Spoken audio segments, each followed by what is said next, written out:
হরে কৃষ্ণ। সমস্ত শ্রোতাদের আবারও এই চ্যানেলে প্রীতি অভিনন্দন এবং শুভেচ্ছা জানিয়ে আসন্ন আমলকি একাদশী অত্যন্ত মাহাত্ম্যপূর্ণ একটি একাদশী।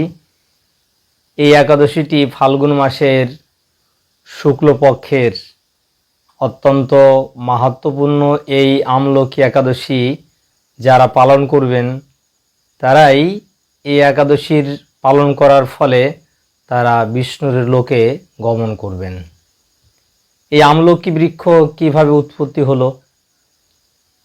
এই একাদশীর দিনে আমলকির বৃক্ষের নিচে শয়ন করলে সহস্র গোদানের ফল লাভ করা যায়।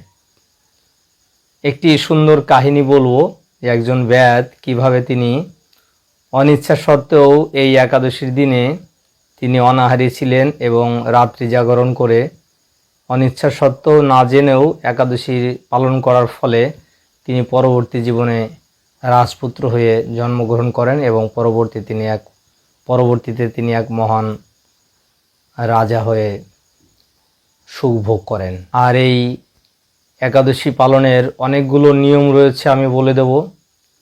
যে নিয়মগুলো পালন করে আপনি মাঝে মাঝে যাদের একাদশী ভঙ্গ হয়ে যায় কিভাবে আবার পুনরায় একাদশী ব্রত পালন করবেন। আজকে একাদশী ব্রত মাহাত্ম্য আমি পাঠ করে আপনাদেরকে সুন্দরভাবে বলার চেষ্টা করব। প্রথম থেকে শেষ পর্যন্ত মনোযোগ সহকারে শুনবেন। আর পালন কিভাবে করবেন সেই কথা কিন্তু আমি শেষের দিকে জানাবো। যারা যেখানে রয়েছেন পালন কিভাবে করতে হয়। আর এই শুভ একাদশীর তিথির পরেই যে মহাদ্বাদশী, সেই মহাদ্বাদশীতে শান্তিপুর মহোৎসব কিভাবে বাড়িতে বসে পালন করলে শান্তিপুর মহোৎসবের কৃপা লাভ করতে পারবেন তা পরবর্তী ভিডিওতে আপনাদের দেখার জন্য আমন্ত্রণ রইল। আর এই নৃসিংহদেবের চরণে যারা বিশেষ পুজো দিতে চান এবং এই একাদশী উপলক্ষে আপনারা গীতা দান করতে চান, এইখানে হোয়াটসঅ্যাপ নাম্বারে আপনারা SMS করবেন। আপনাদের নামে গীতা দান করে বিশেষ পুজো করা হবে। আর শ্রীমদ্ ভগবদ্ গীতা অবশ্যই সংগ্রহ করবেন বিনামূল্যে। ইতিমধ্যেই এই চ্যানেলে একটি কোর্স শুরু হচ্ছে, প্রতি বুধবারে সবাই অংশগ্রহণ করতে পারবেন। আর সেই জন্য গীতা সংগ্রহ করা খুবই গুরুত্বপূর্ণ। সেই গীতা সংগ্রহ করবেন এবং হরিনাম জপ করার জন্য মালা সংগ্রহ করার জন্য অবশ্যই আপনারা যোগাযোগ করবেন। তাই ধৈর্য সহকারে আপনারা শ্রবণ করতে থাকুন এই আমলকি একাদশীর মাহাত্ম্য কীভাবে পালন করবেন এবং যারা নতুন একাদশী পালন করেন না বা যারা আমিষ আহার করেন তারা কিভাবে একাদশী ব্রত পালন করবেন, দ্বাদশীতে কিভাবে পালন করবেন, একাদশীর আগের দিন কি খাবেন, আর এই আমলকি একাদশী ব্রত পালনের সঠিক বিধি কি, সরল নিয়ম কি, সম্পূর্ণ মনোযোগ সহকারে জেনে নিন। হরে কৃষ্ণ। শাস্ত্রে বলা হচ্ছে মাধব তিথি ভকতি জননী যতনে পালনও করি। এই মাধব তিথি, একাদশী তিথি আর একটি নাম হচ্ছে মাধব তিথি। এটা যত্ন সহকারে পালন করতে হবে। যত্ন সহকারে বলতে একাদশী দিনে কোনো রকম পঞ্চশস্য গ্রহণ করলে মহা পাপ হয়। পিতৃহত্যা পাপ, মাতৃহত্যা পাপ, গোহত্যা পাপ, ব্রহ্মহত্যা পাপ, সমস্ত পাপ তার শরীরের মধ্যে প্রবেশ করে যিনি একাদশীর দিনে সামান্য কোনো পঞ্চশস্যর কোনো রকম একটি দানা ভক্ষণ করেন। তো প্রথমে জানতে হবে পঞ্চশস্যগুলো কি কি। চাল থেকে যা যা হয় তৈরি হয়, গম থেকে যা যা হয় যেমন ডালিয়া হয়, সুজি হয়, আটা, ময়দা, রুটি, লুচি, এই কোনো কিছু একাদশীর দিনে ভক্ষণ করা যাবে না, খাওয়া যাবে না।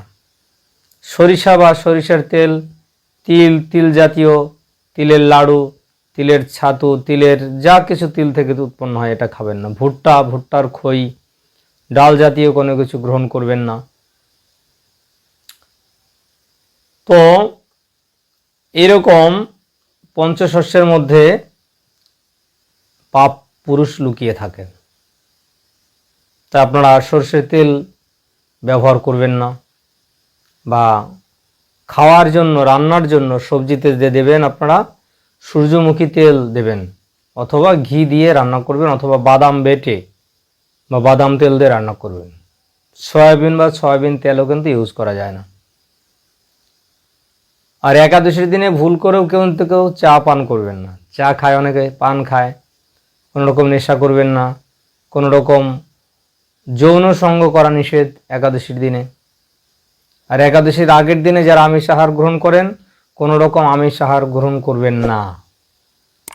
আর একাদশীর তিথিতে কোনো রকম পঞ্চশস্য গ্রহণ করবেন না, অনুকল্প গ্রহণ করবেন। সমস্ত প্রকার ফল, ডাব, নারকেল, নারকেলের জল, ডাবের জল, আখের রস, ফলের রস, এটা আপনারা গ্রহণ করবেন। আর কাঁচা কলা, কাঁচা পেঁপে, আলু, ফুলকপি, কাঁচা কাঁঠালের সবজি রান্না করতে পারেন।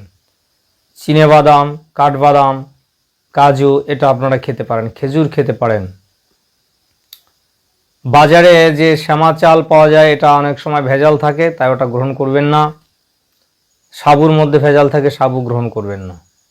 তো কাঁচা কলা, কাঁচা পেঁপে, আলু, মিষ্টি কুমড়ো, ফুলকপি, এগুলো আপনারা সবজি রান্না করে খেতে পারেন।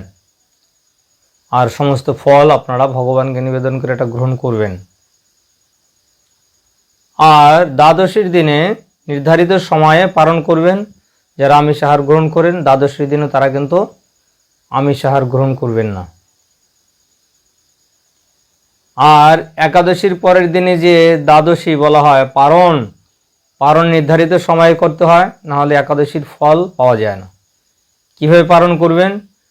পঞ্চশস্য জাতীয় কোনো কিছু ভগবানকে নিবেদন করে সামান্য একটু গ্রহণ করবেন। যেমন মুড়ি বা চিড়ে বা জগন্নাথ দেবের নির্মাল্য, এটা আপনারা গ্রহণ করতে পারেন। এইভাবে একাদশী ব্রতের পালন করবেন। আর একাদশীর দিনে মিথ্যা কথা বলবেন না, পরনিন্দা পরচর্চা করবেন না, দিবানিদ্রা যাবেন না। রাত্রি জাগরণ করলে খুব মহা ফল লাভ করতে পারবেন। আর বেশি করে হরে কৃষ্ণ মহামন্ত্র জপ করবেন একাদশীর দিনে। পবিত্র নদীতে, গঙ্গাদি নদীতে স্নান করলে খুব মাহাত্ম্য হয়। মন্দিরে ভগবানকে প্রদীপ দিয়ে আরতি করা, ঘিয়ের প্রদীপ দিয়ে আরতি করা, মন্দির প্রদক্ষিণ করা, সাধু বৈষ্ণবদের সেবা করে তারপরে দ্বাদশীর দিনে পালন করা, এটা খুব মাহাত্ম্যপূর্ণ। তো এইভাবে আপনারা একাদশী ব্রত পালন করুন। আর একাদশীর দিনে একাদশীর মাহাত্ম্য শ্রবণ করার ফলে কিন্তু অনেক পাপ দূর হয়ে যায়। তাহলে আপনারা এই একাদশী ব্রত মাহাত্ম্য নিজে শ্রবণ করুন, অন্যদেরকেও শ্রবণ করার জন্য শেয়ার করুন। আমলকি একাদশী ব্রত মাহাত্ম্য। যুধিষ্ঠির মহারাজ শ্রীকৃষ্ণকে জিজ্ঞাসা করলেন, হে শ্রীকৃষ্ণ, মহাফলদাতা বিজয়া একাদশীর কথা শুনলাম। এখন ফাল্গুন মাসের শুক্লপক্ষের একাদশী যে নামে বিখ্যাত, তা বর্ণনা করুন। এর পূর্বের একাদশীর নাম ছিল বিজয়া একাদশী।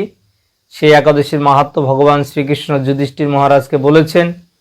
এখন ফাল্গুন মাসের এই শুক্লপক্ষের একাদশীর নাম এবং মাহাত্ম্য বিধি জানতে চেয়ে ভগবানকে যখন তিনি অনুরোধ করলেন, ভগবান শ্রীকৃষ্ণ বললেন, হে মহাভাগ যুধিষ্ঠির, মান্ধাতার প্রশ্নের উত্তরে মহাত্মা বশিষ্ঠ এই একাদশীর মহিমা কীর্তন করেছিলেন।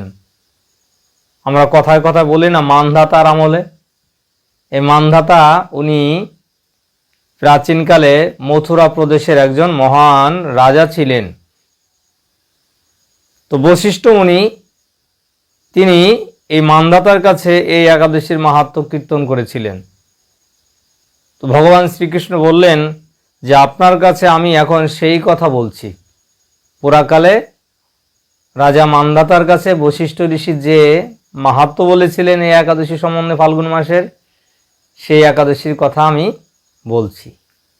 ভগবান শ্রীকৃষ্ণ সর্বজ্ঞ, তবু তিনি এরকম লৌকিক মানুষের কথা বা মুনি ঋষিদের কথা তিনি পুনরাবৃত্তি করেন কেন? কেন শাস্ত্রে বলা হয়েছে যে মহাজন যেন গত সপন্থা। মহাজন যারা, সাধু শাস্ত্র গুরু বাক্য তিনেতে করিয়া ঐক্য। তাই সাধুগুরু বৈষ্ণবদের মুখ থেকে শ্রবণ করলে ফলটা আরো বেশি বেশি লাভ হয়। এই কারণে ভগবান শ্রীকৃষ্ণ আমাদেরকে এইখানে বশিষ্ঠ ঋষি যা বলেছেন সেই কথা আমাদেরকে উনি বলছেন। তো এই জন্য আমাদের ভগবানের ভক্তদের মুখ থেকে শ্রবণ করার খুব গুরুত্ব রয়েছে। তো বলছেন ভগবান, এই একাদশীর নাম আমলকি। বিষ্ণুলোক প্রদানকারী রূপে এই একাদশী বিশেষভাবে মহিমান্বিত। এই একাদশীর দিন আমলকি বৃক্ষের তলে রাত্রি জাগরণ করলে সহস্র গাবিদানের ফল লাভ হয়। যদি এই একাদশী তিথিতে কোনো আমলকি গাছের নিচে বসে জপ করলেন বা রাত্রি জাগলেন, ভগবানের কথা শ্রবণ কীর্তন করলেন, তাহলে কিন্তু খুব মহামহা ফল লাভ করবেন। শাস্ত্রে বলা হচ্ছে আমলকি অশ্বত্থ বৃক্ষে স্বয়ং ভগবান বিরাজ করেন, ভগবান বিষ্ণু থেকে অভিন্ন। এই আমলকি বৃক্ষ কিভাবে উৎপত্তি হলো? এখন তো বলবেন যে প্রভু আমাদের বাড়িতে আমলকি বৃক্ষ নেই। তো আমি অনেককে বলেছি যে আপনাদের বাড়িতে টবের মধ্যে একটা নার্সারি থেকে একটা আমলকির ছোট চারা এনে ওটা আপনি টবে লাগালেন, লাগিয়ে সেখানে জল দেবেন, প্রতিদিন আমলকি বৃক্ষে জল দেবেন, যেরকম তো তুলসী বৃক্ষে জল দেওয়া হয়, প্রদক্ষিণ করবেন, প্রণাম করবেন, তাহলে কিন্তু অনেক ফল। তাহলে এখনই আপনি একটি আমলকি বৃক্ষ লাগিয়ে রাখুন। এই একাদশী দিন আমলকি বৃক্ষটা আপনার ঘরের মধ্যে এনে আপনি জপ করবেন, সেখানে বসে আপনি রাত্রি জাগরণ করুন, তাহলে আপনি সহস্র গোদানের ফল লাভ করতে পারবেন। তখন ভগবান বললেন, হে পাণ্ডুনন্দন, পূর্বে ব্রহ্মার রাত্রিতে দৈনন্দিন প্রলয় উপস্থিত হলে স্থাবর জঙ্গম সহ দেবতা, অসুর ও রাক্ষস সবকিছুর বিনাশ হয়। ব্রহ্মার এক রাত্রিতে এই জগৎ প্রলয় হয়ে যায়, ধ্বংস হয়ে যায়, আবার দিনের বেলা জগৎ সৃষ্টি হয়। তো সেই কথা এখানে বললেন। তখন ভগবান সেই কারণ সমুদ্রে অবস্থান করেন। কারণোদক সেই বিষ্ণু কারণ সমুদ্রে তিনি শয়ন করে থাকেন। তখন তার মুখ থেকে কি হলো, মুখচন্দ্র থেকে, মুখপদ্ম থেকে চন্দ্রবর্ণের মতো এক বিন্দু জল ভূমিতে পড়ল। ভগবানের মুখ থেকে, মুখপদ্ম থেকে এক বিন্দু জল ঠিক দেখতে চন্দ্রের মতো স্নিগ্ধ। তো যখন ভূমিতে পড়ল, সেই জলবিন্দু থেকে একটি বিশাল আমলকি বৃক্ষের উৎপত্তি হলো। তাহলে এই আমলকি বৃক্ষ উৎপত্তি হলো ভগবানের মুখবিন্দু থেকে, মুখ নির্গত এক বিন্দু জল থেকে আমলকি বৃক্ষ জন্ম হলো। তো এই বৃক্ষের যিনি স্মরণ করেন, স্মরণ করলেই কি হয়, স্মরণ মাত্রই গোদানের ফল, দর্শনে তাহার দ্বিগুণ ফল, এবং ভক্ষণ করলে 3 গুণ ফল। আমলকি যারা খান, অনেক সময় ট্রেনের মধ্যে, বাসের মধ্যে বিক্রি করতে দেখা যায় আমলকি, সেটাও খেতে পারেন, বা কিনে বাড়িতে ওটা রোদে শুকিয়ে ওটা খেতে পারেন প্রতিদিন। আমলকি, হরিতকি, বহেরা, এই 3টি অত্যন্ত স্বাস্থ্যসম্মত ফল, পবিত্র ফল, খেতে পারেন। এই বৃক্ষে ব্রহ্মা, বিষ্ণু আর মহেশ্বর সর্বদা অবস্থান করেন, সব সময় বাস করেন। এর প্রতিটি শাখা প্রশাখাও ও পাতায় ঋষি, দেবতা ও প্রজাপতিগণ বাস করেন। প্রত্যেকটি ডালপালা, পাতা, সব জায়গায় ভগবানের বিভিন্ন ভক্তরা অবস্থান করেন। কারণ ভগবান যেখানে থাকেন সেখানে তিনি একা থাকেন না, সমস্ত দেবতাদের সঙ্গে নিয়ে তিনি অবস্থান করেন। এই বৃক্ষকে সমস্ত বৃক্ষের আদি বলা হয়।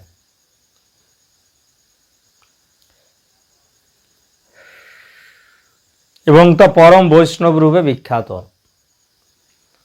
অতএব এই শ্রেষ্ঠ ব্রত সকলেরই পালনীয়। সবার কথা বলা হয়েছে এখানে, 8 থেকে 80 সকলের জন্য একাদশী। এখন এই ব্রতের একটি অদ্ভুত ইতিহাস ভগবান বলছেন। এই ব্রতের একটি অদ্ভুত ইতিহাস আপনার কাছে বর্ণনা করছি। এই ইতিহাসটি সকলকেই মনোযোগ সহকারে শ্রবণ করা উচিত। প্রাচীনকালে বৈদিশ বৈদিশ নামে এক প্রসিদ্ধ নগর ছিল। এই নগরে চৈত্ররথ নামে এক রাজা রাজত্ব করতেন। চন্দ্রবংশীয় পাশবিন্দুক রাজার পুত্ররূপে তিনি জন্মগ্রহণ করেন। তিনি অত্যন্ত শক্তিমান ও ঐশ্বর্যশালী ছিলেন। শাস্ত্রজ্ঞানেও তিনি ছিলেন সুনিপুণ। তার রাজ্যের সর্বত্রই মনোরম আনন্দপূর্ণ এক দিব্য পরিবেশ লক্ষ্য করা যেত। সবসময় তার রাজ্যে সবাই আনন্দে বাস করত। প্রজারা ছিলেন বিষ্ণু ভক্তিপরায়ণ, সকলেই একাদশী ব্রত পালন করতেন। তার রাজ্যে কোনো অভাব অমঙ্গল ছিল না। এইভাবে প্রজাদের নিয়ে রাজা চৈত্ররথ সুখে দিন যাপন করতে থাকেন। তো রাজার দোষে রাজ্য নষ্ট, গিন্নির দোষে গৃহস্থ নষ্ট। রাজা যেহেতু বিষ্ণু ভক্ত, তাই তার প্রজারা সুখে থাকেন। যে দেশের রাজা ধার্মিক হয়, সে দেশের প্রজারা সুখে থাকেন। তাই প্রাচীন যুগের প্রত্যেকটি রাজারা ছিলেন বৈষ্ণব। তাই এই রাজার রাজ্যে সকলেই আনন্দে ছিলেন, কেননা তিনি ছিলেন বিষ্ণু ভক্তপরায়ণ। তার রাজ্যের প্রজারাও তারাও বিষ্ণু ভক্তপরায়ণ, তারাও একাদশী ব্রত পালন করতেন। তার ফলে তারা সুখে দিন যাপন করতে লাগছিলেন। এক সময় কি হলো, ফাল্গুনী শুক্লপক্ষের দ্বাদশী যুক্ত আমলকি একাদশী তিথি সমাগত হওয়ায় রাজ্যের সকলেই এই ব্রত পালনের সংকল্প করলেন। এই যে আমলকি একাদশী ব্রতের মাহাত্ম্য আপনারা শ্রবণ করছেন, এই রকম আমলকি একাদশী ব্রত যখন এলো, তখন রাজা এবং রাজ্যের প্রজারা সবাই তারা সংকল্প করলেন যে ওই দিন আমরা একাদশী ব্রত পালন করব। ওই দিন প্রাতঃ স্নানের পর প্রজাদের নিয়ে রাজা ভগবান বিষ্ণুর মন্দিরে যান। প্রত্যেককেই প্রতিদিন ভগবান বিষ্ণুর মন্দির দর্শন করা উচিত, প্রদক্ষিণ করা উচিত। নিজের বাড়িতে গৃহে ছোট্ট ভগবানের বেদি স্থাপন করতে হবে, যেখানে ভগবানের আলেখ্য থাকবে, চিত্রপট থাকবে। প্রতিদিন সকাল সন্ধ্যায় স্বামী স্ত্রী পুত্র কন্যা সবাই মিলে ভগবানকে দর্শন করতে যাবেন। তো রাজা খুব ধার্মিক বলে তিনি সমস্ত প্রজাদের নিয়ে তিনি মন্দির দর্শনে গেলেন। সেখানে সুবাসিত জলপূর্ণ কলস, ছত্র, বস্ত্র, পাদুকা, পঞ্চরত্ন দিয়ে সাজিয়ে স্থাপন করেন। তারপর ধূপ দ্বীপ দিয়ে যত্ন সহকারে মুনি ঋষিদের দ্বারা শ্রী পরশুরাম মূর্তি সমন্বিত আমলকির পূজা করেন। তারপরে প্রার্থনা করেন, হে পরশুরাম, হে রেণুকা সুখবর্ধক, হে ধাত্রী, হে পাপ বিনাশিনী আমলকি, তোমাকে প্রণাম, আমার অর্ঘ্যজল গ্রহণ করো। এইভাবে দিনে যথাবিধি পূজা, স্তব স্তুতি, নৃত্যগীত করে রাজা ভক্তি ভরে সেই বিষ্ণু মন্দিরে রাত্রি জাগরণ করতে লাগলেন। দিনভর তো সারাদিনই তো এরকম স্তব স্তুতি করে সেখানে জপ তপ করছিলেন, গীতা ভাগবত পাঠ করছিলেন, আরতি করছিলেন। সমস্ত প্রজাদের নিয়েই রাজা সারাদিন এইভাবে কাটালেন এবং সারা রাত সেখানে জেগে ভগবানের মহিমা কীর্তন করতে লাগলেন। তেমন সময় একটি অলৌকিক কাহিনী হলো, ভালো করে মনোযোগ সহকারে শুনুন। এমন সময় দৈবযোগে একটি ব্যাধ সেখানে উপস্থিত হয়। ব্যাধ মানে হান্টার, পশু পাখি হত্যা করে শিকার করে যার জীবনযাপন করেন, সেরকম একজন ব্যক্তি এসেছেন। পূজার সামগ্রী সহ বহু ব্যক্তিকে একত্রে রাত্রি জাগরণ করতে দেখে সে কৌতূহলাক্রান্ত হলো। সে ভাবল, এসব কি ব্যাপার? যেহেতু বনে জঙ্গলে থাকে ব্যাধ, এই ধরনের যে আচরণ, ভগবানের পূজার সামগ্রী কোনোদিন দেখেনি। দেখে তিনি অবাক হয়েছেন। বিষ্ণু মন্দিরে প্রবেশ করে সে বসে পড়ল। কলসের উপরে স্থাপিত বিষ্ণু মূর্তি দর্শন করল। ভগবান বিষ্ণু এবং একাদশীর মাহাত্ম্য সে মনোযোগ দিয়ে শুনল। সে তো একাদশী জানতো না বা বিষ্ণু মন্দির জানতো না, তো যেভাবে হোক সেখানে উপস্থিত হয়েছেন, তো সেখানে একাদশীর মাহাত্ম্য পাঠ করা হচ্ছিল, তা শুনেছেন। তো এইভাবে অনিচ্ছাকৃতভাবে তিনি সেখানে উপস্থিত হয়ে ভক্ত সঙ্গ করলো, ভগবানকে দর্শন করলো, একাদশী মাহাত্ম্য শ্রবণ করলো। সারাদিন ওই ব্যাধ কিছুই আহার করেনি, ভক্তরা কিছু খায়নি, এই ভক্ত সঙ্গের ফল। তিনিও অনাহারী ছিলেন। এইভাবে ক্ষুধায় কাতর হয়ে সেখানে সে রাত্রি জাগরণ করলো, সারা রাত জেগে থাকলো। পরদিন প্রজাসহ রাজা নগরের দিকে যাত্রা করলেন। সেই ব্যাধও তার গৃহে ফিরে গেলেন। এইভাবে সারা রাত জেগে ভগবানের কথা শ্রবণ কীর্তন করে ব্যাধটা বাড়ি চলে গেল। এরপর এক সময় ব্যাধের মৃত্যু হলো।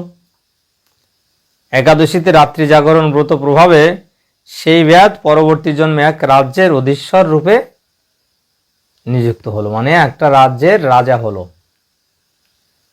জয়ন্তী নামে এক নগরী ছিল, সেখানে বিদুরথ নামে এক রাজা বাস করতেন। ওই ব্যাধ বিদুরথ রাজার মহাবলী পুত্র রূপে জন্মগ্রহণ করেন। তার নাম হয় বসুরথ। তো বিদুরথ রাজার পুত্র রূপে সে ব্যাধের জন্ম হলো, তার নাম হলো বসুরথ। 1,00,000 গ্রামের আধিপত্য তিনি লাভ করলেন। তিনি ছিলেন সূর্যের মতো তেজস্বী, চন্দ্রের মতো কান্তিমান ও পৃথিবীর মতো ক্ষমাশীল, বিভিন্ন সদ্গুণে ভূষিত বসুরথ পরম বিষ্ণু ভক্তি পরায়ণ হন। পূর্ব জীবনে তিনি ভগবান বিষ্ণুর আরাধনা করলেন, একাদশী ব্রত পালন করার ফলে তিনি মহান ব্যক্তিরূপে জন্মগ্রহণ করলেন। তাহলে এই একাদশী মাহাত্ম্য শ্রবণ করে আমাদের কি করা উচিত? অত্যন্ত ভক্তি সহকারে এই একাদশী ব্রত পালন করা উচিত। এটা কোনো গল্প বা কাহিনী নয়, এটা বাস্তব একটি ঘটনা বললেন। বশিষ্ঠ ঋষি কাকে বললেন? মান্ধাতাকে বললেন, আর সেই কথা ভগবান শ্রীকৃষ্ণ যুধিষ্ঠির মহারাজকে বলছেন। এই মহাদাতা রাজা একবার শিকার করতে গিয়ে পথ ভুলে যায়। গভীর জঙ্গলের মধ্যে ক্ষুধায় পীড়িত হয়ে তিনি ক্লান্তিবশত শুয়ে পড়েন। এমন সময় কতকগুলি পর্বত নিবাসী ম্লেচ্ছ রাজার কাছে এসে নানাভাবে উৎপীড়ন করতে থাকে। রাজাকে তাদের শত্রু মনে করে তারা তাকে হত্যা করতে চেষ্টা করে। পূর্বেই রাজা আমাদের পিতামাতা পুত্র পৌত্র সবাইকে মেরে ফেলেছে, আমাদের গৃহ ছাড়া করেছে, এইরকম বলতে বলতে ম্লেচ্ছরা রাজাকে হত্যা করতে উদ্যত হয়। ভুলবশত, ইনি করেননি, তা ওরা ভুল ভেবে রাজাকে এইভাবে মারার জন্য চেষ্টা করলো। তারা বিভিন্ন অস্ত্র শস্ত্রে তাকে আঘাত করতে থাকে, কিন্তু আশ্চর্যের বিষয় তাদের সকল প্রচেষ্টা ব্যর্থ হয়। রাজার কোনো ক্ষতি তারা সাধন করতে পারেনি, কেননা যারা ভগবান বিষ্ণুর আশ্রয় গ্রহণ করেন, বিষ্ণু ভক্ত, তাদের কেউ ক্ষতি করতে পারে না, ভগবানই তাকে রক্ষা করছেন। কেন? পূর্ব জীবনে তিনি মহান ভক্ত ছিলেন, এই কারণে রাজার কোনো ক্ষতি করতে পারেনি। তখন রাজার শরীর থেকে নানা অলঙ্কারে বিভূষিত এক পরমা সুন্দরী স্ত্রী মূর্তি আবির্ভূত হন। মহাশক্তি ধারিণী ওই নারী অল্প সময়ের মধ্যেই সকল পাপী ম্লেচ্ছকে নিধন করল। রাজার নিদ্রা ভঙ্গ হলো। এই ভয়ঙ্কর হত্যাকাণ্ড দেখে রাজা অত্যন্ত বিস্মিত হলেন। তো রাজা তখন ঘুমিয়েছিল, রাজা তো কিছুই জানে না। তার শরীর থেকে একটি দিব্য নারী মূর্তি প্রকাশিত হয়ে যারা তাকে মারতে চেয়েছিল তাদের সবাইকে তিনি হত্যা করলেন। রাজা জেগে দেখে তিনি বলতে লাগলেন, আহা, আমার শত্রুদের হত্যা করে কে আমার প্রাণ রক্ষা করলো? এমন কৃপালু কে আছে? রাজা আশ্চর্য হয়ে এরকম কথা বলতে লাগলেন। আমি তার প্রতি আমার কৃতজ্ঞতা প্রকাশ করছি। এমন সময় দৈববাণী হলো, ভগবান কেশব ব্যতীত শরণাগতকে রক্ষা করার আর কে আছে? তিনি শরণাগত পালক। দৈববাণী শুনে তিনি ভক্তিযুক্ত চিত্তে গৃহে ফিরে এলেন। তারপর প্রজাসহ মহাসুখে ইন্দ্রের মতো নিষ্কণ্টক রাজ্য ভোগ করতে লাগলেন। এইভাবে রাজা তিনি আগের জীবনে বিষ্ণু ভক্তি করছেন, পরবর্তী জীবনে তিনি কি করলেন? মহান রাজা হলেন সেই ব্যাধ, এবং শত্রুরা তাকে কোনো রকম ক্ষতি করতে পারলেন না। রাখে কৃষ্ণ মারে কে, ভগবান নিজেই গীতায় বলেছেন কোন্তেয় প্রতিজানিহি নমে ভক্তা প্রণশ্যতে, আমার ভক্তের কখনো বিনাশ হবে না। তার প্রমাণ এইখানে। তো ভগবান এখন বললেন, বশিষ্ঠ বললেন, হে রাজন, যে মানুষ এই পরম উত্তম আমলোকে একাদশী ব্রত পালন করেন তিনি নিঃসন্দেহে বিষ্ণুলোক প্রাপ্ত হন। তাহলে আপনারা সবাই কিন্তু এই আমলোকে একাদশী ব্রত পালন করবেন, তাহলে বিষ্ণুর কৃপা আশীর্বাদ আপনারা অনায়াসে লাভ করতে পারবেন। এখন একাদশী ব্রত পালনের পরে আপনারা পালন করবেন, যেহেতু 10ই মার্চ একাদশী ব্রত পালন করবেন। 11ই মার্চ পালনের সময় বলে দিচ্ছি, মায়াপুর সকাল 5:49 থেকে 8:18 মধ্যে, ইম্ফলে 5:27 থেকে 8:16 মধ্যে, গুয়াহাটি 5:36 থেকে 8:16 মধ্যে, কলকাতা 5:49 থেকে 8:16 মধ্যে, ভুবনেশ্বর 5:58 থেকে 8:16 মধ্যে, পাটনা 6:02 থেকে 8:16 মধ্যে, কাঠমান্ডু 6:17 থেকে 8:31 মধ্যে, চেন্নাই 6:18 থেকে 8:16 মধ্যে, নাগপুর 6:25 থেকে 8:16 মধ্যে, বৃন্দাবন 6:33 থেকে 8:16 মধ্যে, দিল্লি 6:35 থেকে 8:16 মধ্যে, হায়দ্রাবাদ 8:27 থেকে 8:16 মধ্যে, ত্রিবান্দ্রম 6:31 থেকে 8:16 মধ্যে, কলম্বো 6:19 থেকে 8:16 মধ্যে, ব্যাঙ্গালোর 6:29 থেকে 8:16 মধ্যে, মুম্বাই 6:50 থেকে 8:16 মধ্যে, আহমেদাবাদ 6:52 থেকে 8:16 মধ্যে এবং উদমপুর 6:45 থেকে 8:16 মধ্যে। এই নির্ধারিত সময়ের মধ্যে আপনারা পালন করবেন এবং ভগবানের কাছে প্রার্থনা করবেন যে ভগবান, এই একাদশী ব্রত আমি পালন করেছি, যদি কোনো ভুল ত্রুটি হয় আপনি নিজে গুণে কৃপা করে ক্ষমা করবেন। এভাবে হাতে ভগবানের সামান্য নির্মাল্য প্রসাদ নিয়ে আপনারা পালন করবেন।